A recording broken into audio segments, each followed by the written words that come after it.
একটু খোঁজ নিয়ে দেখুন যে তৃণমূল কংগ্রেস যে সিম্বলটা পেয়েছে ডে ওয়ান থেকে তাদের এটা জোড়া ফুল কি করে পেল। আমার যতটুকু রাজনৈতিক জ্ঞান আছে আমরাও ডে ওয়ান থেকে খাম চিহ্ন পেয়েছি, কিন্তু এই খাম চিহ্নটাকে আমি যদি সব সময় সংরক্ষণ করে রাখি আমাকে দুটোর মধ্যে একটা কাজ করতে হবে, অ্যাবভ 6% ভোট পেতে হবে, আর না হলে দুটো এমএলএ পেতে হবে। 1998 সালে তৃণমূল কংগ্রেসের জন্ম শুরু করে আজও পর্যন্ত 2006 সালে তৃণমূলের রেকর্ড যদি দেখেন দেখা যাবে 1 নয় 2 নয় লাগাতার নির্বাচনে তারা পার্সেন্টেজে পৌঁছাতে পারেনি, কিন্তু তারা জোড়া ফুলটাকে তাদের প্রতীক হিসাবে ব্যবহার করতে পারলো। কিভাবে পারলো? তৃতীয় একটা অপশান আছে, সর্বভারতীয় কোনো দল যদি রেকমেন্ডেশন দেয় যে এই দলটাকে এই সিম্বলটা ব্যবহার করতে দেওয়া হোক সেটা পায়। তাই তৃণমূল কংগ্রেস যে সিম্বলটা জোড়া ফুলের সিম্বলটা আছে এই সিম্বলটার রেকমেন্ডেশন অটল বিহারী বাজপেয়ী থেকে সেই সময় লালকৃষ্ণ আডবাণীজি থেকে শুরু করে সেই সময় আরএসএসের যারা ছিল তারা আলোচনা করে বিজেপির রেকমেন্ডেশনে তৃণমূলের জোড়া ফুলের সিম্বলটা। দেখুন আমি মিথ্যা কথা বলি না, ভুল কথা বলি না, না ভুল কথা বলি আমার নামে প্রায় 20খানা মামলা আছে। যদি আমি ভুল কথা বলি তাহলে আরও কত মামলা দেবে বুঝতে পেরেছেন? দায়িত্ব নিয়ে আমি বলছি, আমি চ্যালেঞ্জ করছি। এখানে যিনি তৃণমূলের জোড়া ফুলের সিম্বলে দাঁড়িয়েছেন তাকে প্রশ্ন করুন এই সিম্বলটা দিদিমণি কোথা থেকে পেল? তুমি যে সিম্বলে ভোট দিতে বলছো সেই সিম্বলটা আমাকে জাহান্নামার দরজায় পৌঁছাবে না তো? আমি জাহান্নামার দরজা বলে মানে খারাপ জায়গার কথা বলছি ভাই। যে সিম্বলে হাত দিতে বলছো সেই সিম্বলই ঘুরিয়ে বিজেপির সিম্বল নয় তো? যে সিম্বলে হাত দিতে বলছো সম্প্রীতি বিনষ্টের সিম্বল নয় তো? তথা বিজেপির কাছ থেকে পাওয়া তুমি সিম্বল নিয়ে আমাকে ভোট কিভাবে তুমি দিতে বলছো? যেই বিজেপি মাদ্রাসা মসজিদ ঈদগাহ কবরস্থানের জায়গা কেড়ে নেওয়ার অপচেষ্টা চালাচ্ছে, বকলমে জোড়া ফুলের সিম্বলটা তো সেই পদ্ম ফুলের ভাই হিসাবে সহোদর ভাই হিসাবে তোমরা পেয়েছো বিজেপি রেকমেন্ডেশনে। প্রশ্ন করুন, উত্তর দেবে। আজকে আমাদেরকে দেখানো হচ্ছে বিজেপি আমাদের শত্রু, এটা কোনো মিথ্যা কথা নয়। বিজেপি আমাদের ঘোষিত শত্রু, আর বিজেপির বিরুদ্ধে আমাদের কান কবুরের লড়াই চলবে। 1 ইঞ্চি বাংলার মাটিতে বিজেপিকে আমরা জায়গা দেবো না। কিন্তু আমার প্রশ্ন থেকে যাচ্ছে এই বাংলাতে বিজেপিকে যে চাষ করলো তাকে আপনি চিনতে এখনো কেন পারছেন না? 1998 সালের আগে কমরেডরা আছে, বর্ষিয়ান মানুষেরা আছে। আমি যদি ভুল বলি আমার ভুলটাকে শুধরে দেবেন, কারণ আমি এটুকু জানি এডুকেশন হ্যাজ নো এন্ড, শিক্ষার শেষ নাই। আমি ছোট থেকে বড় সবার থেকে যেগুলো পজিটিভ হয় সেগুলো আমি গ্রহণ করি এবং তাদেরকে রেকগনাইজও করি। 1998 সালের আগে পশ্চিম বাংলায় বিজেপি তার অনেকবার চাষ করার চেষ্টা করেছিল, কিন্তু সেই সময়ে তৎকালীন মুখ্যমন্ত্রী শ্রদ্ধেয় সম্মানীয় সম্প্রীতির মূর্ত প্রতীক জ্যোতিবাবু যতবার বিজেপি বাংলায় চাষ করার চেষ্টা করেছিল স্প্রে মেশিন দিয়ে তার চাষকে খতম করে দিয়েছিল। কিন্তু আরএসএস বিজেপি দেখলো এরকমভাবে চাষ করা যাবে না, বামপন্থীরা কিন্তু আমার জায়গা দেবে না।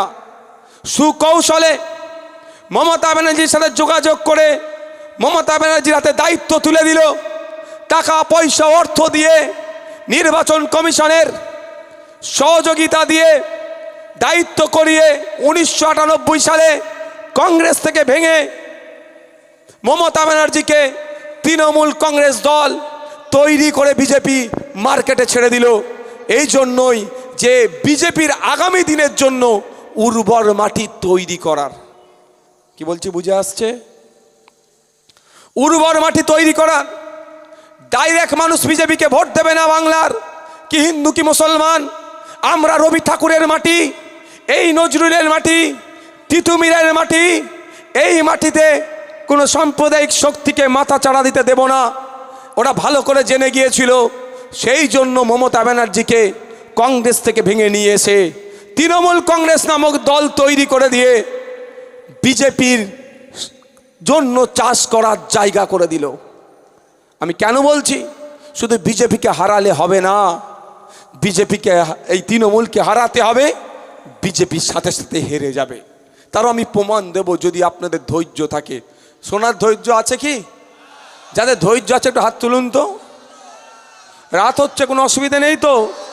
আমি এ কথাই আজকে বক্তব্য দেব, আমি অন্য কোনো বক্তব্য দেব না। আপনারা বাকিটা বলে দিয়েছেন, গোড়াই কোথায় গলত। আর আমি চিৎকার চাচামেচি আজকে করবো না। আমি বললাম মানটা আমি প্রচণ্ড ব্যথিত আজকে, আমি চিৎকার চাচামেচি করবো, ঠান্ডা মাথায় বোঝানোর চেষ্টা করব। বিজেপির দালাল তো আমাদেরকে বলেন, বলে যান, কিন্তু এতটুকু মনে রাখবেন যে সব পাখি মাছ খায় আর মাছরাঙার দোষ হচ্ছে। আর একটা কথা, আমরা শত্রু এখনো চিনতে পারলাম না, বন্ধু এখনো চিনতে পারলাম না, আজকে আমাদের এই দুরবস্থা। যাক, আমি বলছি না আমার কথা। কদিন আগে বিজেপির রাজ্য সভাপতি শ্রমিক বাবু বললেন তৃণমূল দলটারই জন্ম হতো না যদি লেবার রুমে বিজেপির দুটো বড় নেতাদের উপস্থিত না হতো। তাই বিজেপি তৃণমূলকে জন্ম দিল বাংলায় চাষ করার জন্য। আস্তে আস্তে তাকে নার্সিং করে বড় করে তুলল এবং বামপন্থীদের বিরুদ্ধে খেপিয়ে তোলার চেষ্টা করলো। সাচার কমিটির সুপারিশ যখন সাচার কমিটির রিপোর্ট যখন পাবলিশ হলো, তখন রিপোর্টটা নিয়ে চারিদিকে হই হই করতে লাগলো। 15 বছর এই সরকারটা হয়ে গেল, এখনো পর্যন্ত একটু খোঁজ নিয়ে দেখুন যে কটা সুপারিশ ছিল একটাও বাস্তবায়ন করেনি।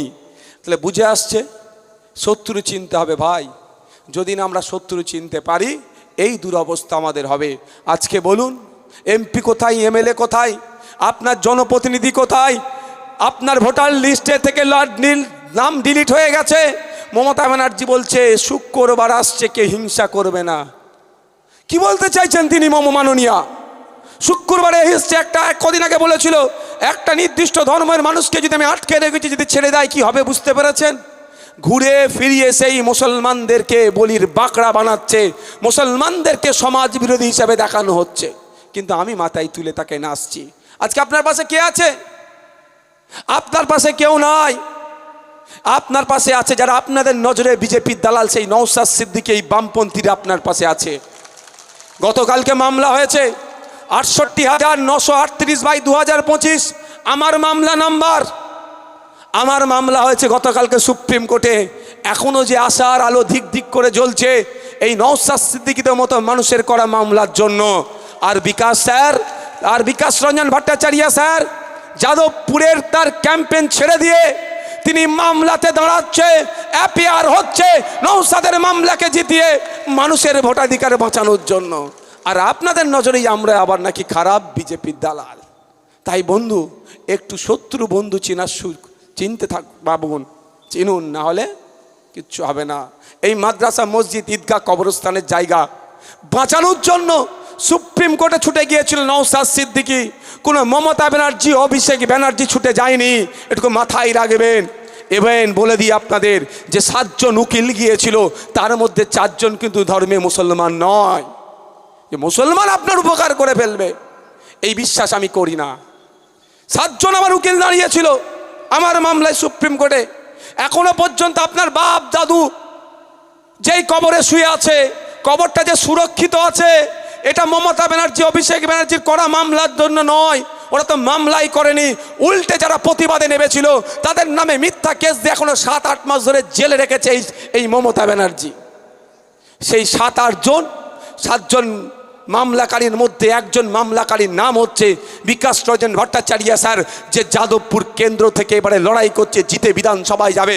আর আগামী দিন আমার বিশ্বাস আমরা সরকার গঠন করব, সেই সরকারের অন্যতম প্রধান মুখ হয়ে দাঁড়াবে ধর্মনিরপেক্ষতার মূর্তি প্রতীক হিসাবে। বুঝতে পারছেন? এখন আপনারা শত্রু বন্ধু চিনতে পারলেন না। কাকে কান নিয়ে চলে গেছে, কাকের দিকে তাকাচ্ছেন। নিজের কানে হাত দিয়ে দেখুন কান আছে না নাই। নওশাদ সিদ্দিকীকে বিজেপি টাকা দিচ্ছে, ওই জন্য বিজেপির কথা বলছে। আমি তো বারবার বলি শুভেন্দু অধিকারীকে ধরে জেলের মধ্যে রেখে দাও, বাংলায় বিজেপি যে ধরনের সাম্প্রদায়িক কথা বলছে বলাটাই বন্ধ হয়ে যাবে। আমাকে বিজেপি টাকা দেয়, আবার বিজেপির আইনকে আটকানোর জন্য ওই টাকা নিয়ে আমি সুপ্রিম কোর্টে মামলা করি। পাগল নাকি ওরা? টাকা তাহলে দেবে আমাকে? কি বলছি বুঝে আসছে? আমি আবার ফিরে আসি। শত্রু বন্ধু আপনি চিনুন। তো 1998 সালে দল তৈরি করলো তৃণমূল। আচ্ছা, 2011 সালের আগে বিজেপি বলে কিছু ছিল? একটু আওয়াজ দিয়ে বলেন। 11 সালের পরে আমরা বিজেপি দেখছি। 2011 সালের আগে কাদের সরকার ছিল?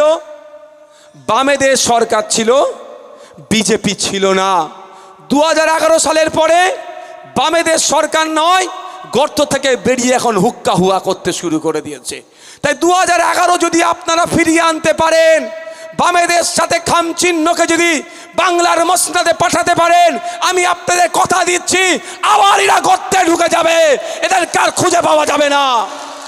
তাই যদি মনে করেন বিজেপিকে আটকাতে হবে, যদি মনে করেন সাম্প্রদায়িক শক্তিকে আটকাতে হবে, তাহলে আপনাদের বলবো দিকে দিকে বসিরহাট উত্তরে খামচিহ্ন, বসিরহাট দক্ষিণে কাস্তাদ্রি তারা চিহ্ন, সন্দেশখালীতে কাস্তাদ্রি তারা চিহ্ন, মিরাখাতে খামচিহ্ন, আপনার বাসন্তীতে খামচিহ্ন, বারাসাতে আপনার সিংহ চিহ্ন, স্বরূপনগরে কাস্তাতুরি তারা চিহ্ন। এমন করে রাজ্যের 294টার মধ্যে মাত্র 30টা সিটে এবারে লড়াই করছি। গতবারে আমরা সব মিলিয়ে 32টা সিটে লড়াই করেছিলাম, কিন্তু আমরা দেখলাম সিট বেশিটা বড় কথা নয়। বিজেপিকে আটকাতে হবে, তৃণমূলকে হারাতে হবে, ঐক্যবদ্ধ হতে হবে, একসাথে ধর্মনিরপেক্ষ শক্তিগুলোকে এক করতে হবে।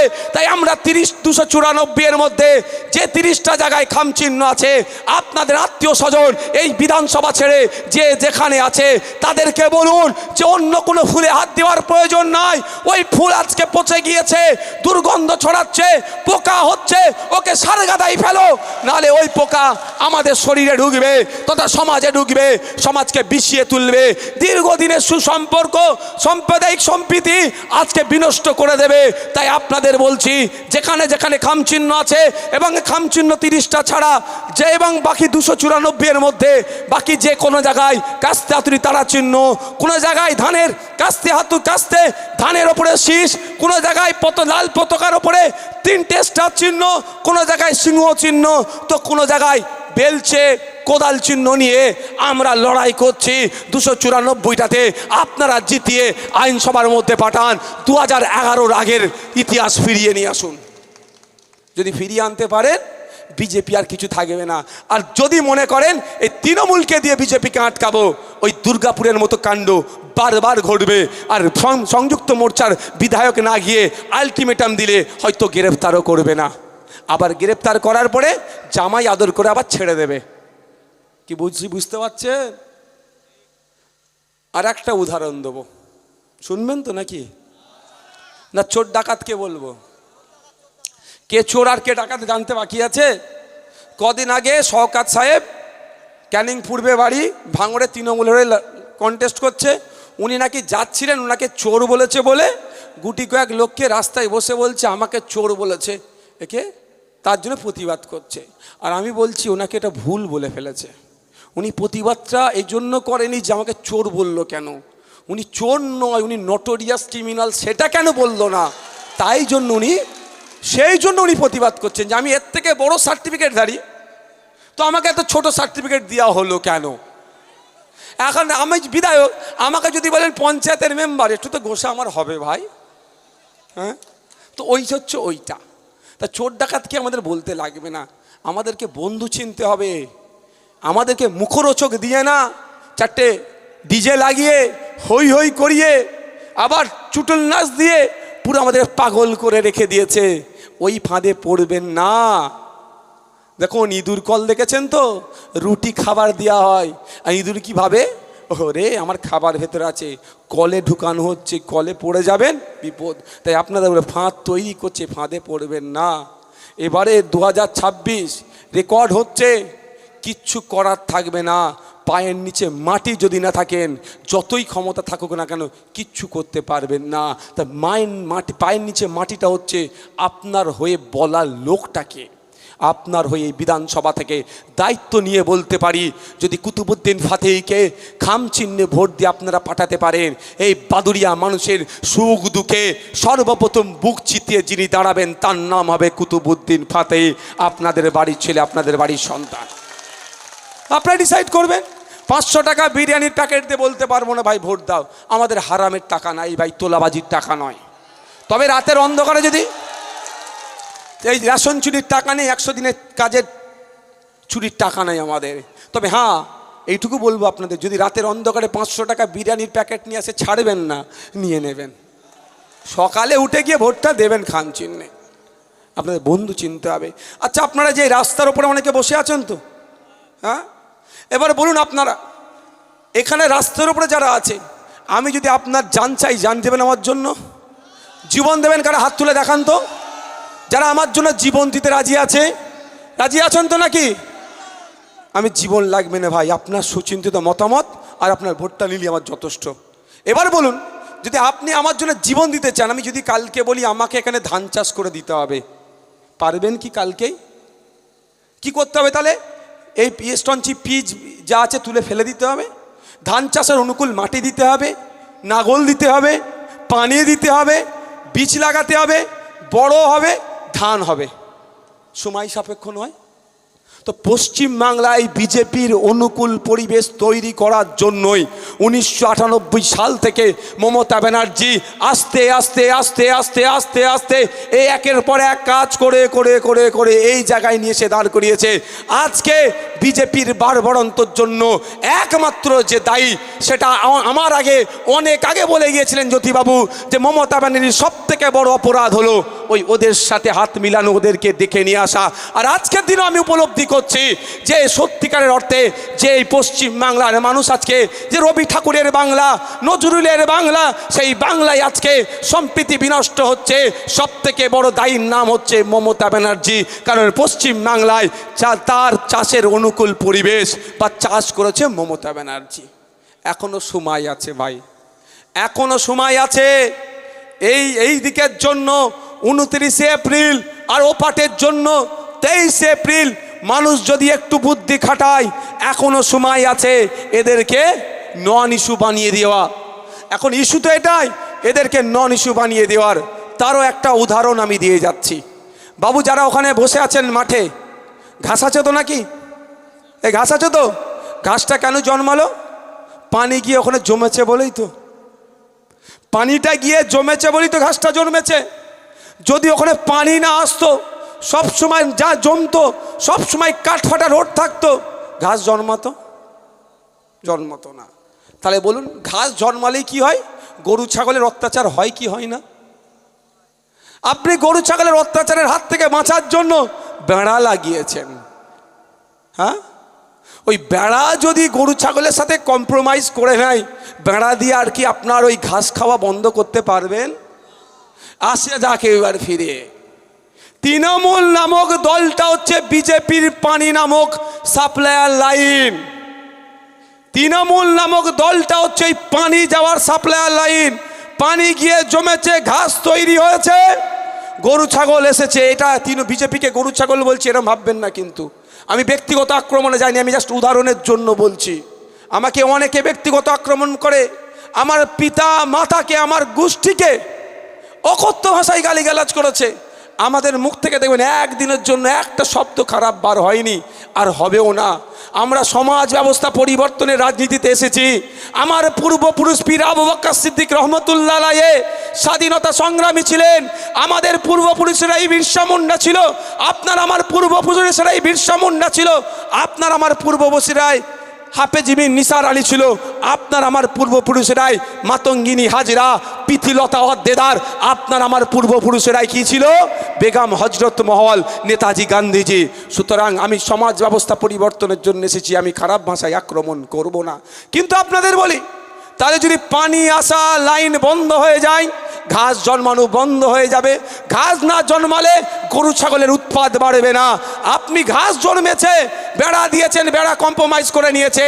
তৃণমূল নামক দলটা হচ্ছে পানি সাপ্লাই দিচ্ছে, আর আপনি বিজেপির হাত থেকে বাঁচার জন্য বেড়া হিসাবে তৃণমূল কি লাগাচ্ছেন? ও তো কম্প্রোমাইজ করে নিয়েছে বিজেপির সাথে। তাহলে আপনার কিন্তু ঘাস ওই ছাগলেই খাবে। ঘাস জন্মাতে যদি না দিতে চান, ছাগল গরুর উৎপাদ যদি বন্ধ করেন, সর্বপ্রথম কাজ হবে পানি আসার লাইনটা কাটা।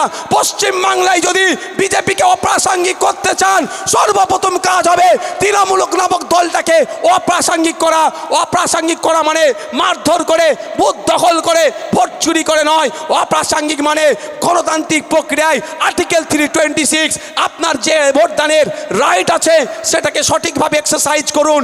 সারা রাজ্য জুড়ে 30টা বিধানসভাতে যে খাম চিহ্ন আছে, তথা এখানে বাদুড়িয়াতে যে খাম চিহ্ন আছে, বাদুড়িয়া থেকে যদি বিজেপি তৃণমূলকে অপ্রাসঙ্গিক করতে চান তাহলে বলবো কোনো সিম্বলে হাত দেওয়ার প্রয়োজন নয়, আসুন খাম চিহ্নে হাত দিন, এখানে বিজেপি তৃণমূলকে অপ্রাসঙ্গিক করে তুলুন। ভাঙড়ে বিজেপির বিধায়ক পদপ্রার্থী হয়েছে, আমার নজরে একটাও দিয়াল লেখা দেখতে পাইনি। তাহলে ভাঙড়ের মানুষ 2021-এ স্রোতের বিপক্ষে গিয়ে খাম চিহ্নকে জিতিয়েছিল, বিজেপি ওখানে নিশ্চিহ্ন হয়ে গেছে। বাদুড়িয়ায় যদি চিরতরের জন্য বিজেপিকে নিশ্চিহ্ন করতে চান, রাজ্যে যদি চিরতরের জন্য বিজেপিকে নিশ্চিহ্ন করতে চান, সেই 2011-এর আগে যদি ফিরে যেতে চান, তাহলে বলবো 294টা সিটে আইএসএফ বাম সমর্থিত যারা যারা লিবারেশনের যারা যেখানে লড়াই করছে সেই জায়গাগুলোতে আমাদের হাতকে শক্ত করতে বলুন আপনার আত্মীয় স্বজনকে, আর আপনারা আমাদেরকে এখানে খাম চিহ্নে ভোট দিয়ে জিতান। কি বললাম বুঝতে পেরেছেন? পানি আসা লাইনটা যদি বন্ধ করে দেন ঘাস জন্মাবে না। আর লাইনটা বিজেপির আসার লাইনটার নাম কি? তৃণমূল। আমি তো মাঝে মধ্যে যখন বক্তব্য দিই তৃণমূল বা বিজেপির নেতাদের না, আপনি ভেবে বলতে হয় এখন কোন দলে আছে। স্পিডে বক্তব্য দিতে দিতে যে শুভেন্দু অধিকারী তৃণমূল বলে ফেলি, কখন সকালে তৃণমূল, রাতে বিজেপি। আর আমার এই সিভিক ভাইদেরকে, পুলিশ ভাইদেরকে যা ইচ্ছা করছে, ওরা নাটক করছে আর এদেরকে তার বলি করাচ্ছে। কেন বলো তো? একটা নেতাকে ধরে নিয়ে গেল, সে সদের তৃণমূল বিরোধী নেতা, ধরে নিয়ে গেল, পুলিশ নিয়ে গেছে, অন্যায়ভাবে ধরে নিয়ে গেল। ও বেটা গিয়ে আবার দেখছে সন্ধেবেলা বা জামিন করে নিয়ে তৃণমূলের অফিসে গিয়ে তৃণমূলের ঝান্ডা ধরছে। ওই পুলিশ আর সিভিকটা এরকম হচ্ছে, হয় আল্লাহকে ডাকছে নাহলে ভগবানকে ডাকছে। এবার কি হবে? ওকেই তো স্যালুট করতে হবে আমাকে। তাহলে বলির বাঁকড়া এদেরকে করছে। তাই বন্ধুগণ, আমি বক্তব্য দীর্ঘায়িত করব না। কটা বাজে? আমি বক্তব্য দীর্ঘায়িত করব না। আমি আপনাদের কাছে এতটুকু, আমি 5 মিনিট আর বলবো, কারো অসুবিধা আছে? একটু তাহলে দাঁড়াতে হবে। আমি 5 মিনিট বলবো। হ্যাঁ, প্রথম একটা কথা বলবো, আমরা তো মানসিক প্রস্তুতি নিয়ে নিয়েছি বিজেপি তৃণমূলের বিরুদ্ধে ভোট করাবো এবারে। তা তৃণমূল একটা কাজ করতে পারে, কি বলুন তো? ভয় দেখাতে পারে। কি ভয় দেখাবে আপনাকে? এটা বলবে যেখানে তুমি ভোট দিচ্ছ ওখানে ক্যামেরা লাগানো আছে, কথাই ভোট দিচ্ছ সব জানতে পেরে যাব। এটা চরম অসত্য কথা। যদিও ক্যামেরা লাগানো থাকে আপনার ঘুরিয়ে দেবেন। যে প্রিসাইডিং অফিসার থাকবে, ফার্স্ট পোলিং অফিসার, এই ধরনের তাদেরকে বলবেন ঘুরাতে বাধ্য হবে। দ্বিতীয় কথা বলতে পারে ইভিএম মেশিনের খাম চিহ্নেতে আমরা আতর লাগিয়ে রাখবো, তুমি ভোট দিয়ে এসেছো, তোমার হাত শুকবো, যদি আতর থাকে তোমার বিরুদ্ধে আমি ব্যবস্থা গ্রহণ করবো, এটাও বলতে পারে। তবে একটা কথা বলি, এটা 2021 নয়, এটা 2026। বামপন্থী আইএসএফরা কাঁধে মিলিয়ে লড়াইয়ে নেমেছে, 1 ইঞ্চি ছাড়বে না। প্রতি 30টা 40টা ভোট ছাড়া আমাদেরও একটা করে নেতৃত্ব, আমাদেরও মায়েরা বোনেরা ভোট দিতে যাবে। যদি দেখেছে গিয়ে খাম চিহ্ন বা যেখানে কাস্তে হাতুড়ি তারা চিহ্ন বা যেখানে সিংহ চিহ্ন বা যেখানে বেলচা আর কোদাল চিহ্ন আছে বা আমাদের যারা সহযোগী শক্তিরা আছে সেখানে এই ধরনের নোংরামি হচ্ছে, নিশ্চিতভাবে এটুকু আমি বলে যেতে পারি, বাকি সুইচগুলোর কোথাও আর দুর্গন্ধ থাকবে না, সব সুগন্ধিতে ভরপুর করে দেবো আমরা। অর্থাৎ আমরাও গিয়ে আতর ঢেলে দেবো। ক্যামেরা হচ্ছে, আমরাও গিয়ে বাকি সুইচে আতর ঢালবো, ইভেন নোটাকেও আতর ঢালবো। এটুকু মাথায় রাখুন, মানসিক প্রস্তুতি রাখবেন। আমি আজকে ভারাক্রান্ত মনে আপনাদের কাছে একটা কথা শেয়ার করতে চাই।